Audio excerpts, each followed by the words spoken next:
요한계시록은 성경 제일 마지막 책입니다. 요한계시록 16장 17절부터 21절까지입니다. 교독하겠습니다. 17절은 남자반에서 18절은 여자반, 마지막은 다 같이. 자, 17절 남자반 먼저 읽습니다. 시작.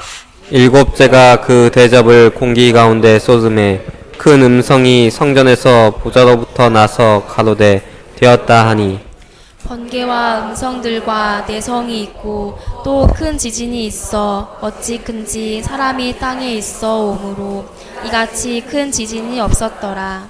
큰 성이 세 갈래로 갈라지고 만국의 성들도 무너지니 큰 성 바벨론이 하나님 앞에 기억하신 바 되어 그의 맹렬한 진노의 포도잔을 받음에 각 섬도 없어지고 산악도 간데 없더라. 또 중수가 한 달란트나 되는 큰 우박이 하늘로부터 사람들에게 내림에 사람들이 그 박제로 인하여 하나님을 회방하니 그 재앙이 심히 크미러라. 우리 주보의 제목을 봅니다. 제목 다 같이 읽습니다. 시작. 번개, 음성, 뇌성과 지진과 우박의 재앙. 재앙, 마지막 절의 재앙이 크다고 했는데, 본문 내용은 말세에 일어날 큰 재앙을 말합니다. 우리 앞에 좋은 일로, 희극으로 역사가 끝나면 좋겠는데 비극으로 끝난다고 성경은 말하고 있어요. 그래서 우리 모두는 다 좋은 소식을 듣기를 원하는데 성경은 또 그렇지를 못하다는 사실에 우리는 좀 걱정되기도 하고 두렵기도 하고 그렇습니다. 모르면 평안할 수 있습니다. 그러나 사실을 모른다고 해서 문제가 해결되는 건 아니죠. 아마 바다에서 항해를 하고 또 어부들이 고기 잡는 일을 하고 하는 일을 하는데 태풍이 온다는 사실은 굉장히 불행한 거죠. 그러나 분명히 오는데 안 올 거라는 생각을 가지고 안도감을 갖고 바다에서 작업을 하다가는 큰 화를 당합니다. 안 왔으면 좋고 없으면 좋겠지만 사실 오는 태풍이라면 빨리 알아차리고 대책을 세우고 피하는 것이 현명한 걸 겁니다. 그래서 어부들은 옛날에는 지금이야 일기예보가 거의 정확하게 되니까 다 알지만은 옛날에 그 일기예보가 없을 때 얼마나 힘들었겠어요. 그러니까 어부들은 그 모든 과거의 경험 이런 정보를 통해서 태풍이 온다는 것을 예측하고 피했다고 그러죠. 식인 상어떼가 배 뒤에 쭉 따라올 때는 태풍이 오겠구나. 그 식인 상어는 배가 이제 이게 파선이 되면은 사람을 먹어버리려고 이 태풍이 오기 전에 그 식인 상어떼가 배를 따라온다는 거죠. 폭풍전야라는 말이 있죠. 바다가 너무 찬찬하면은 이거 위험하다. 태풍이 오겠구나. 항구로 피난하자. 그게 현명한 거예요. 근데 무슨 태풍은 무슨 태풍 뭐 오겠어? 이렇게 했다가 갑자기 당하면 큰 화를 당합니다. 우리 인류의 앞에 날마다 좋은 일만 펼쳐지면 얼마나 좋겠습니까? 그러나 성경 여러 곳에 보면은 인류 역사는 비참하게 끝난다고 말하고 있어요. 우리 다니엘 12장을 한번 찾아봅시다. 우리 성경을 찾아보는 것이 은혜 받는 길입니다. 오직 성경으로만 은혜 받는 거예요. 12장 봅니다. 다니엘 12장. 그래서 성경을 어려울 때는 성경을 많이 보십시오. 그러면 모든 문제는 해답이 거기 있습니다. 성경이 다 있어요. 다니엘 12장 1절을 봅니다. 다 같이 읽어봅니다. 시작. 그때 내 민족을 호위하는 대군 미가엘이 일어날 것이요 또 환란이 있으리니 이는 개국 아래로 이때까지 없던 환란일 것이며 그때 내 백성 중 무릇 책에 기록된 모든 자가 구원을 얻을 것이라.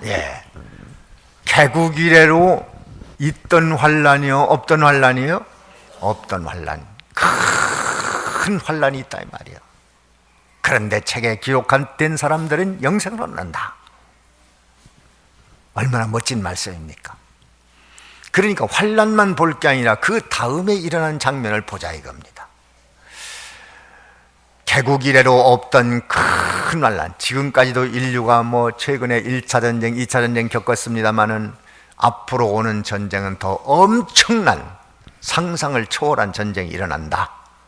마태복음 신약에도 있어요. 신약에도 마태복음 24장에도 있습니다. 한번 찾아보세요. 마태복음 24장에도 전무후무한 환란, 무서운 대환란이 있다고 그렇게 말씀하고 있습니다. 24장 21절입니다. 24장 21절 다 같이 읽습니다. 시작. 이는 그때 큰 환란이 있겠습니다. 창세로부터 지금까지 이런 환란이 없었고 후에도 없으리라.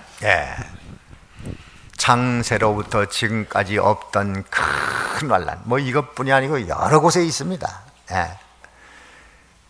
그래서 이 말씀이 이루어지기 위해서요, 지금 전 세계가 하는 짓이 뭐냐 하면 전쟁 준비요. 전쟁 준비. 어떻게 하면 사람을 단번에 많이 죽일 수 있을까?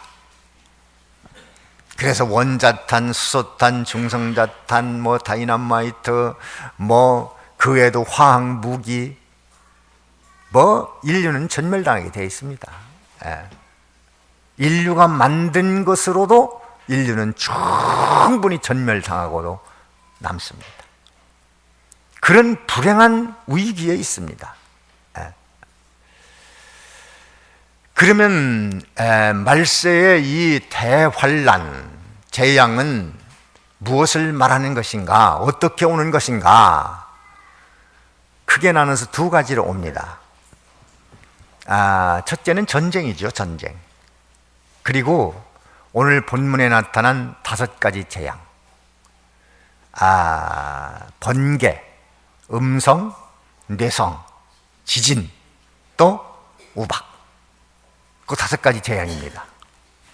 이것으로 인류 역사의 막이 내려집니다. 엄청난 사건입니다. 안 그랬으면 좋지만 성경이 그랬으니까 그대로 되는 거예요. 지금까지 인류 역사가요, 다 성경 예언된 대로 그대로 된 거예요. 다 그대로 됐습니다. 앞으로도 성경대로 됩니다. 기가 막힌 겁니다. 성경의 약속된 대로 다 이루어지고 있어요. 자, 마지막 인류의 큰 재앙이 몇 가지로 온다고요? 5가지로 오는데 크게 제목은 2가지요. 전쟁과 5가지 재앙이죠. 오늘 본문 그 앞에 보면은 16장 16절에 보면은 16장 16절을 봅니다. 다 같이 읽습니다. 시작. 새 영이 히브리음으로 아마겟돈이라는 곳으로 왕들을 모으더라. 어디로 왕들을 모은다고요? 아마겟돈. 아마겟돈으로 왕들을 다 모은다. 이 아마겟돈이라는 지역은 이스라엘이 가나안을 정복할 때 가장 치열하게 일어났던 전쟁터입니다. 무깃도라고 하는 곳인데 거기는 이스라엘 두보라 선지자와 바락 사사와 이렇게 연합해가지고 가나안 왕 야빈과 대접전을 벌여서 이스라엘이 크게 승리한 그런 곳이 요 아마겟돈입니다. 무기토입니다. 그래서 이 3차 전쟁이 어디서 발발되느냐? 이 아마겟돈에서 시작됩니다. 이스라엘과 중동 지역이 대접전지입니다. 그때 너무나도 그 전쟁이 커가지고 사람 죽는 피가 말의 목까지 닿는다고 그랬어요. 그러니까 전쟁은 거기서부터 시작되게 돼 있어요. 그래서 그 전쟁이 전 세계로 확산됩니다. 그 전쟁은 왕들을 모은다고 했는데 한쪽은 기독교 세력과 기독교를 옹호하는 국가, 이것이 한 세력이 되고, 또 한쪽은 기독교를 반대하는 종교 집단과 세상 나라, 이렇게 결단해요. 크게 나누면 회교와 세상 나라, 또 이스라엘과 기독교, 이렇게 돼서 대접전을 벌리면서 세계가 다 그 전쟁에 휘말립니다. 엄청난 무서운 전쟁이에요. 인류의 종말을 가져오는 전쟁입니다.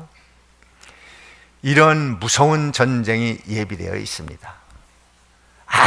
아무리 유엔 총회에서 우리는 뭐 전쟁 없는 세계를 만들자, 원자탄을 만들지 말자, 뭐 별짓 다 하고 노력을 해야 돼요. 노력은 해야죠. 안 하면 또 안 되는 겁니다. 최선을 다해서 노력하지만 결국은 깨집니다. 깨지고 무서운 전쟁. 지금도 성경에 보면 난리와 난리의 소문을 듣는다고 해서 안 듣는다고 그랬어요. 듣는다고 그랬죠. 난리 소문 계속 듣습니다. 매일 나옵니다. 막 테러 사건 뭐 그쪽 지역으로 해서 계속 일어납니다. 이것이 난리 소문을 듣게 될 것이다. 성경 그대로잖아요. 그러나 그게 끝이 아니다. 복음이 온 땅에 증거돼야 그제야 끝이 올 텐데, 그때 가서 아마겟돈 전쟁이라는 무서운 전쟁으로 인류는 종말, 막을 내리게 될 것이다. 지금도 원자탄이, 강대국들이 가지고 있는 원자탄만 해도 지구를 40여 개를 불태울 수 있는 화력을 가지고 있다고 하죠. 희망 없습니다. 우리는 살 길을 찾아야 돼요. 돌파구를 찾아야 됩니다. 그렇지 않으면 우리는 큰 화를 직면할 수밖에 없어요. 조심해야 됩니다.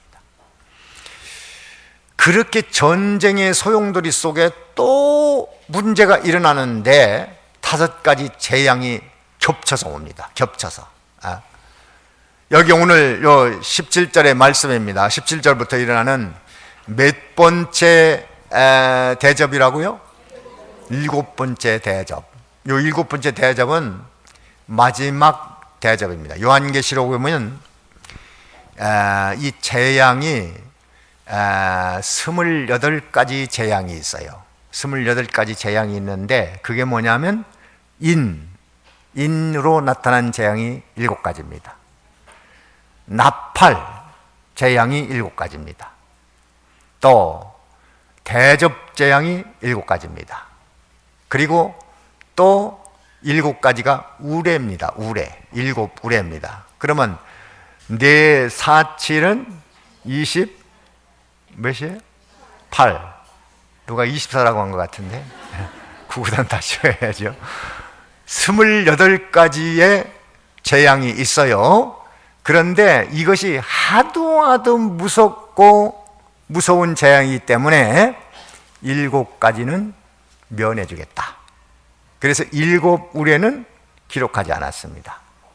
그 7우레가 있기는 있는데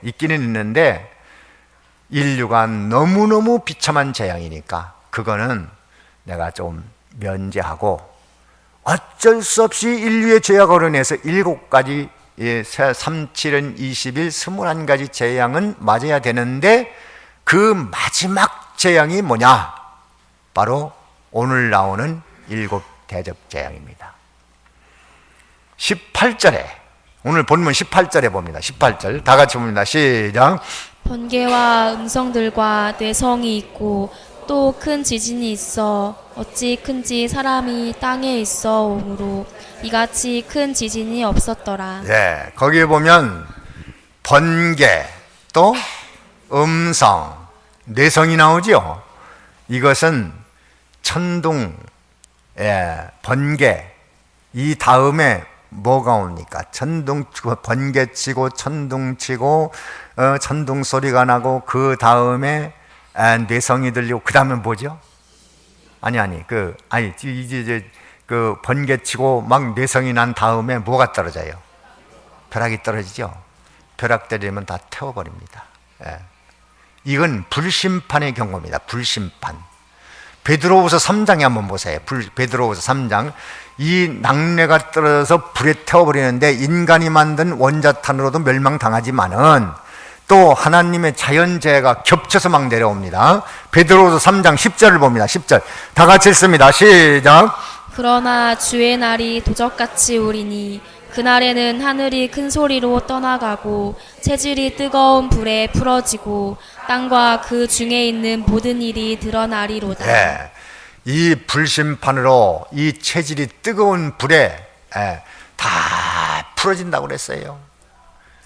얼마나 무서운 재앙이 임하나 몰라요. 안 오면 좋겠죠. 그러나 오도록 돼 있어요. 그럼 오도록 돼 있다면 우리가 빨리 그것을 깨닫고 대책을 세워야죠. 태풍은 무슨 태풍? 일기예보가 나와도 무슨 태풍이 이렇게 잔잔하고 난데 바람도 안 부는데 무슨 태풍이야? 그렇게 있다가 태풍 한번 맞으면 다 쓰러집니다. 미리 대비하라고 이런 말씀을 주시는 거예요. 그 모형 사건이 소돔성 사람들이 하나님의 사람들이 나와서 내일 아침에 유황불로 소돔성이 망한다. 그러니까 그 사위들이 뭐로 여겼다고요? 농담으로 받았어요. 아니 장인어른, 지금 하늘이 저렇게 맑고 아무 일도 없는데 무슨 유황불이 떨어집니까? 그런 농담하지 마십시오.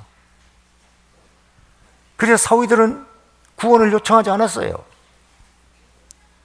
롯과 부인과 딸들은 성을 빠져나왔습니다. 빠져나오자 그 즉시로 하늘에서 유황불이 떨어지는데, 지금 원자탄은 비교될 수 없는 원자탄, 그것으로 완전히 소돔성은 불타서 아야 재가 돼버리고, 지금 4,7년의 세월이 지났지만 지금도 풀 한 폭이 살아날 수 없는 무서운 저주의 땅이 돼버리고 말았어요. 그때도 말씀대로 된 겁니다. 말씀. 앞으로도 이 베드로후서 3장 10절의 말씀대로 불로 멸망받는다는 사실은 어길 수 없는 현실로 다가올 겁니다. 전쟁도 전쟁이지만 초자연적인 역사로도 이렇게 될 것이니까 우리가 거기에 어떤 대책을 세워야 돼요. 그것뿐입니까? 요한계시록 6장에는 이거는 더 무서운 말씀이 있어요. 더 무서운 말씀.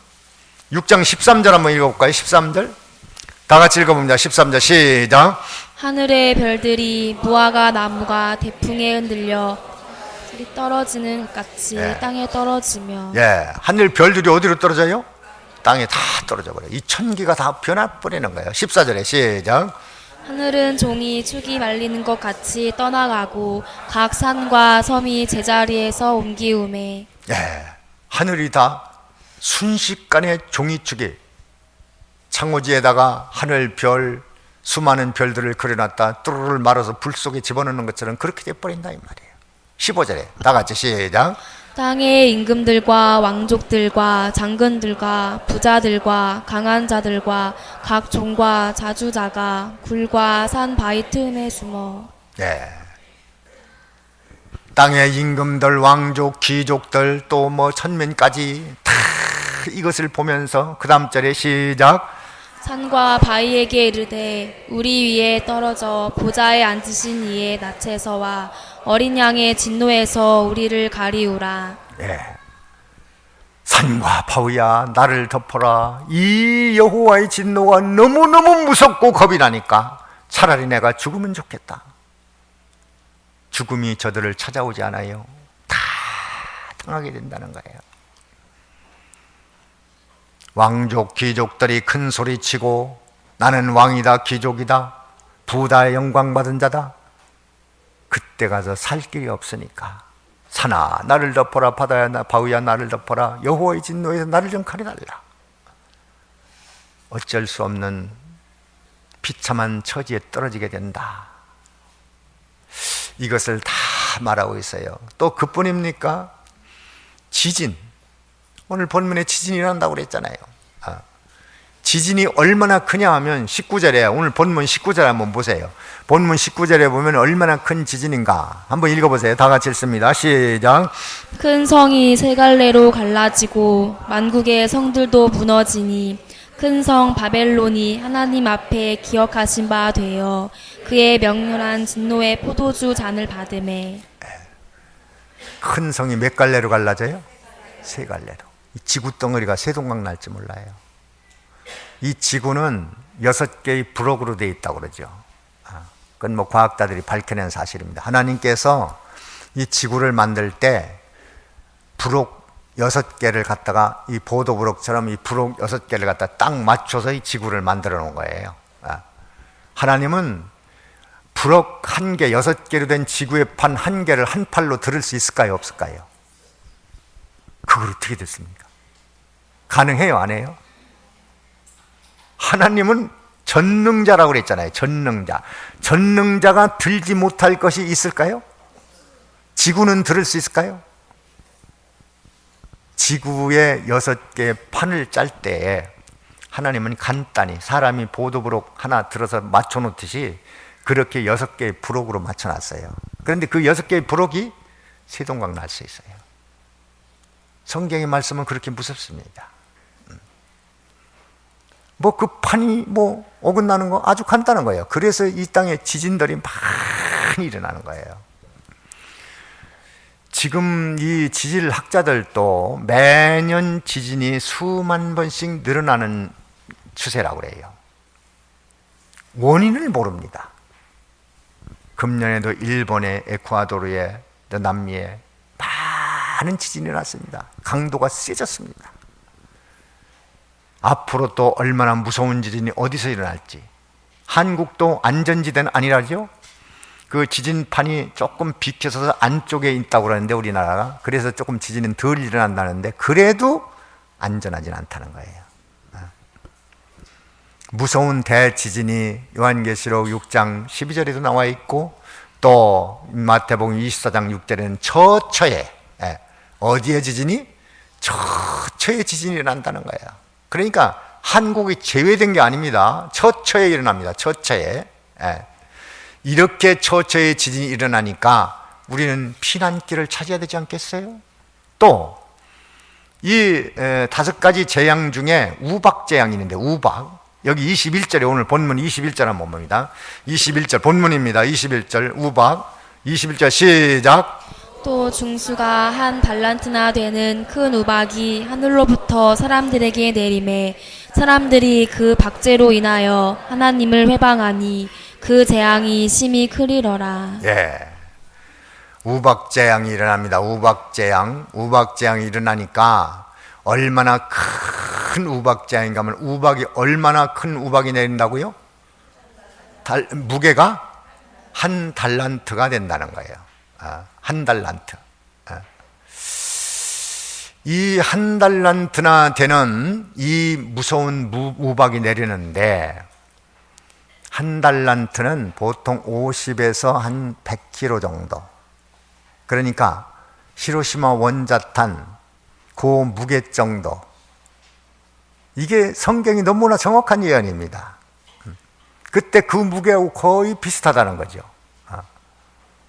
새우젓똥만한 그런 원자탄이 떨어지는 겁니다. 이 말세에 이 우박이 하늘에서 비가 오듯 떨어지는 거예요. 인류가 만든 원자탄도 그렇고 초자연적인 불덩어리가 이 땅에 떨어져서 큰 재앙이 될 것이다. 세상 종말에 대한 정확한 예언입니다. 그리고 우리가 대책을 세워야 돼요. 우리는 피난길을 찾아야 됩니다. 이 무서운 환란이 있는데 하나님께서는 때로 이 불이 떨어지기 전에, 화약 전에 미리 데려가는 사람들도 있다고 그랬어요. 너무나도 큰 무서운 이 환란이 감당하기 너무 어렵기 때문에 미리 데려가는 사람도 있다는 거예요. 바빌론 포로가 70년 가는데 너무나도 무서운 전쟁이었습니다. 바빌론이 이스라엘 쳐들어올 때 큰 막 병거를 타고 이스라엘 쳐들어와 예루살렘을 완전 포위하고 백성들을 죽이고 남은 것은 포로에 가고 이렇게 할 때, 그때 바빌론 포로에 대한 예언을 했던 젊은 선지자 에스겔이, 그 부인이 그 전쟁에 오기 전에 죽었어요. 화액전에 하나님이 데려가는, 그 가서 치욕적인 전쟁의 비참한 꼴을 보기 전에 먼저 의인들을 데려가는 수도 있다. 성경은 그렇게 말하고 있습니다. 자, 그러면 그런 말세에 이런 환란이 안 오면 좋겠는데 오도록 돼 있어요? 그냥 태평세대가 옵니까? 오도록 돼 있죠? 성경에 있으면 그대로 돼요, 안 돼요? 그대로 됩니다. 그럼 우리는 어떤 대책을 세워야 될 거 아닙니까? 그래서 오늘 대책은 이제 어떻게 세워야 되느냐? 첫째는 옷을 더럽히지 말아라, 그렇게 말했어요. 두 번째는 천국 소망으로 살아라, 그렇게 말했습니다. 자, 뭘로 살아야 돼요? 성경은 무엇을 더럽히지 말아요? 옷을 더럽히지 말고, 두 번째는 천국 소망으로 살라는 거예요. 여기 요한계시록 오늘 본장 16장 15절을 한번 봅니다. 15절. 자, 15절 다 같이 읽습니다. 시작. 보라, 내가 도적같이 오리니 누구든지 깨어 자기 옷을 지켜 벌거벗고 다니지 아니하며 자기의 부끄러움을 보이지 아니하는 자가 복이 있도다. 네, 복 있는 사람이 있습니다. 어떤 사람이 복이 있냐? 보라, 내가 어떻게 온다고요? 도적같이 오리니. 예고 없이 온다는 거예요. 예수님이 예고 없이 온다는 거예요. 언제 온다 연월일시 말하지 않고 예고 없이 온다. 누구든지 깨어 어떻게 한다고요? 자기 옷을 지키어 어떻게 돼요? 벌거벗고 다니지 아니하면 그 사람이 어떻게 뭐가 있다고요? 복이 있다는 거예요. 부끄러움을 드러내지 않으면 그 사람이 나중에 복이 있다. 그런 말씀을 하고 있습니다. 자, 그래서 그 옷이라는 것이 무엇이냐? 흰옷이 무엇이냐? 흰옷은 어린 양의 피로 씻어 깨끗하게 된 옷이라고 그랬어요. 요한계시록에 보면 여기 7장에 보면 그런 말씀이 있어요. 7장 한번 찾아볼까요? 7장 14절 한번 봅니다. 7장 요한계시록 7장 14절을 보면 다 같이 읽어봅니다. 시작. 내가 가로되 내 주여 당신이 알리다 하니 그가 나더러 이르되 이는 큰 환란에서 나오는 자들인데 어린 양의 피에 그 옷을 씻어 희게 하였느니라. 네. 자, 거기에 흰옷이 뭐라고 그랬어요? 어린 양의 피에 깨끗하게 씻은 옷이다. 누구든지 오늘 이 시간에 예수님을 나의 구주로 믿으면 하나님 보시기에는 깨끗한 세마포 옷을 입은 겁니다. 그것을 꼭 붙들고 믿음으로 산 사람에게는 결코 부끄러움이 없고 하나님의 복을 받을 것이다. 예수를 믿으면 이 옷을 입는 거예요. 누구나 다 입어요. 누구나 다. 아이고, 나는 뭐 이렇게 부족한데, 죄가 많은데 상관없습니다. 예수를 믿는 것이 이렇게 큰 복이에요. 임금님 혼인잔치 비유에서는 임금님이 깨끗한 예복 흰옷을 줬는데, 임금님 잔치 오라고 옷을 한 벌 보내는데 사람들은 다 예복을 입고 임금님 혼인잔치에 참여해서 먹고 마시고 즐거워하고 기뻐하고 행복하고 웃음을 나누고 있는데, 거기 어떤 부자가 임금님이 보낸 흰옷보다는 자기 옷이 더 좋거든. 막 보석이 달리고 금은이 달리고 금과 은이 달리고 말이 쩡그렁쩡그렁하는 그런 번쩍번쩍하는 옷을 입고 딱 임금님이 혼인잔치에 나타나니까 임금님 눈에 딱 띄었단 말이야. 임금이 걸어갑니다. 그 앞에 섭니다. 야, 너 내가 준 예복 왜 안 입었어? 그러니까 이 사람이 돈이 많고 부자니까 쩡그렁쩡그렁하는 좋은 옷을 입고 왔는데 임금님이 그렇게 물으니까 할 말이 없는 거예요. 할 말이 없어요. 그러니까 임금이 야, 저 사람을 들여다가 저 바깥 어두운 게 집어 던져버려라. 거기서 슬피 울며 이를 갈미 있으리라. 어떻게 했다고요? 슬피 울며 이를 갈미 있으리라. 어둡고 깜깜하고 슬피 울고 이를 가며 탄식하는 곳에 들어간다. 예수님의 비유의 말씀이었습니다. 바로 예수 그리스도를 믿어서 하나님 앞에 완전하다, 의롭다, 거룩하다, 깨끗하다, 그런 옷을 입지 못한 사람은 들어서 저 어둠 속에 던져버려라. 그러니까 우리는 예수를 믿어서 거룩한 옷을 입어야 되는 거예요. 거룩한 옷을 입어야 되는 거예요. 잘난 자나 못난 자나 큰 자나 작은 자나 남자나 여자나 동양 사람이나 서양 사람이나 노인이나 젊은이나 어린이나 배운 자나 못 배운 자나 모두가 다 예수 그리스도를 믿으면 무슨 옷을 입어요? 세마포 깨끗한 옷을 입으니 이 옷을 입은 자는 영광스러운 임금님의 혼인잔치 천국잔치에 들어가서 영광을 누리게 되는 것이니, 자, 오늘 여러분들은 다 예수님을 나의 구주로 믿습니까? 믿어집니까? 확신합니까? 그 사람은 참 복을 받았어요. 지금 죽어도 이 세상에 근심, 걱정, 고통, 슬픔, 애통이 있는 이 고통스러운 나라에 사는 것보다 하나님 나라의 영광과 축복과 은혜와 영원히 계속되는 행복의 나라에서 사는 거예요. 어차피 우리는 이 세상 50년을 살든 70년을 살든 100년을 살든 떠나가는데 어디로 갈 겁니까? 나의 영혼과 육체를 영원히 책임져 줄 그분에게 부탁하고 그 옷을 입고 그 옷을 잘 지키는 자가 복이 있다. 아, 나는 흰 옷을 입었으니까 더럽히면 안 되지. 아이고, 때 묻으면 안 되지. 그래서 조심조심 살아가다가 이 흰 옷을 더럽히는 세력들이 있어요. 악령들이 있어요. 그래서 어떻게든지 거기다가 숙견봉을 칠하고 더러운 걸 칠하고 오염물을 칠하고 이런 악령의 역사가 일어납니다. 여기 16장 13절에도 보면은 무슨 영이 있냐면 이 흰 옷을 더럽히는 영들이 있어요. 16장 13절에 봅니다. 13절 다 같이 읽습니다. 시작. 또 내가 봄에 개구리 같은 새 더러운 용의 입과 짐승의 입과 거짓 선지자의 입에서 나오니. 네, 개구리 같은 새 더러운 영이 있다고 그랬어요. 개구리 영이라는 것은 떠들어대는 영이에요. 자꾸 거짓말을 만들어가지고 이렇게 저렇게 거짓말해서 성도들을 자꾸 속여먹어가지고 말씀으로 못 살게 하고 교회 못 나가게 하고 진리대로 못 살게 하고 자꾸 이런 그 시험이 자꾸 옵니다. 또 사이비 이단 집단이 있습니다. 거짓말을 말하는 집단들이 많이 있어서 말이죠. 누구를 믿어야 구원받는다, 누구를 믿어야 구원받는다, 이런 사기꾼들이 많이 있습니다. 그게 개구리 같은 새 영이에요. 그게 자꾸 이 세마포를 숙견병을 치르려고 합니다. 여기서 깨끗하게 우리 자신을 지켜야 됩니다.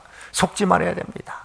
또 말세에 666이 나타난다고 그랬죠. 요한계시록 13장에 666이 나타납니다. 666은 뭐냐 하면 모든 불신자의 세상 나라, 또 타락한 기독 세력, 모든 이산 사이비 세력, 사단, 이것이 다 육수입니다. 칠수로 발전 못합니다. 칠수는 하나님의 수고 육수는 사람의 수인데, 인본주의 집단, 하나님 없는 사상 정신, 이것이 기독자들의 정신을 흐리게 만들어가지고 믿음에서 타락하게 만들어서 이 세마포옷에 숙견병을 칠하게 만든다. 이것을 주의하라. 만약에 그런 것으로 더럽혔다면 우리는 회개하면 됩니다. 그래서 두루마기를 빠는 자가 복이 있다고 그랬어요. 이것을 계속 빨아야지 그냥 계속 가져갈 수는 없어요. 우리가 세상 깨끗한 옷을 입고 이 외출을 하면은 뭐 옷 더럽히기 위해서 다니는 건 아니잖아요. 그래도 하루 종일 다니면은 옷이 더러워졌어요. 그래서 요한계시록 22장 14절에 보면 뭐라고 했는가? 요한계시록 22장 14절을 봅니다. 14절 다 같이 읽습니다. 시작. 끝입니다. 시작. 그 두루마기를 빠는 자들은 복이 있으니 이는 저희가 생명나무에 나아가며 문들을 통하여 성에 들어갈 권세를 얻으려 함이로다. 예, 뭘 빠는 자가 복이 있어요? 두루마기를 빠르세요. 회개하는 자입니다. 주일날이 있어서 한 주간 살아온 데 다서 내가 이 두루마기를 또 더럽혔네. 하나님 이거 잘못했습니다. 불쌍히 여겨주시고 이 죄가, 이 더러움이 그리스도의 보혈로 완전케 됨을 믿습니다. 그리고 다시는 반복하지 않겠습니다. 주여 도와주옵소서. 이렇게 결심 작정하고 순종하면 다시 또 깨끗해져. 옷은 빠르면 깨끗해. 이미 입혀준 세마포는 깨끗하게 될 수 있어. 더러우면 금방 씻고 금방 가시고. 자동차를 항상 깨끗하게 타려면 어떻게 하면 됩니까? 먼지가 앉으면 어떻게 해야 돼요? 가서 얼른 닦아요. 새 차 샀을 때 그렇게 하잖아요. 일어나서 닦고 외출하고 닦고 나갈 때 또 닦고 다 그러면 한 1, 2년 탄 다음에 고물차가 되면은 조금 이제 낡은 차가 되면 닦아야 안 닦아요? 그냥 두니까 계속 더럽지 뭐. 그걸 계속 새 차로 타려면 계속 닦으면 되는 거야. 우리는 이미 새 옷을 입혔어. 그러니까 이걸 자꾸 회개하면 돼. 회개하는 사람은 한 사람도 없어. 계속 회개라는 요 통로를 허락하신 것이 우리에게 복입니다. 자, 그리고 말세 재앙을 피해가는 법, 첫째가 옷을 더럽히지 말라고 그랬죠? 더럽혔으면 어떻게 하라고요? 빨아야죠. 그리고 두 번째 뭐 하라고 그랬죠? 천국 소망이 있어야 됩니다. 하나님 나라 소망입니다. 여기가 베드로후서 3장에 한번 봅시다. 베드로후서 3장에 보면 우리에게는 하나님의 나라가 있습니다. 베드로후서 3장, 자 3장 12절 한번 봅니다. 다 같이 읽습니다. 시작. 하나님의 날이 임하기를 바라보고 간절히 사모하라. 그날에 하늘이 불에 타서 풀어지고 체질이 뜨거운 불에 녹아지려니와. 하나님의 나라가 임하기를 어떻게 하라고요? 간절히 사모하라고 그랬어요. 이 땅이 있으니 분명히 천국은 있습니다. 내세가 있습니다. 영생이 있습니다. 또 우리는 주 안에 있으면 내가 지금 하나님 나라에 있는 것이니 신령한 하나님 나라 속에서 살 때에 말세의 환난을 감당해낼 수 있습니다. 어떤 환난이라도 말씀하시기를 성령이 우리 가운데 함께 계시고 도와주면 머리털 하나도 상치 않게 할 것이다. 믿어집니까? 우리는 성령이 우리와 함께 하시니 모든 일을 감당할 수 있습니다. 우리는 행복한 교인들입니다. 행복한 성도들입니다. 구원받았습니다. 거룩한 옷을 입었습니다. 또 행복한 가정을 만들어야 됩니다. 이러기 위해서 우리는 흰옷을 입고 하나님 나라를 바라보고 믿음으로 살 때에 여러분의 모든 영혼과 육체, 모든 문제는 하나님이 책임져 주시고 아름다운 곳으로 인도해 주시고 환난도 감당할 수 있고 어려움도 감당할 수 있고 시험도 감당할 수 있고 문제를 해결할 수 있는 지혜를 얻어서 여러분들이 말세에 만난 이 큰 전쟁, 5가지의 재앙, 그런 속에서도 우리는 믿음으로 우뚝 서서 주님을 영접하는 영광에 들어갈 줄로 확신합니다. 다 같이 기도합니다. 뭘 들었는가, 깨달았는가, 느껴졌는가, 확신을 듣는가? 오늘 주의 음성, 성령의 음성입니다. 그 음성을 듣고 잠깐 동안 묵상합니다.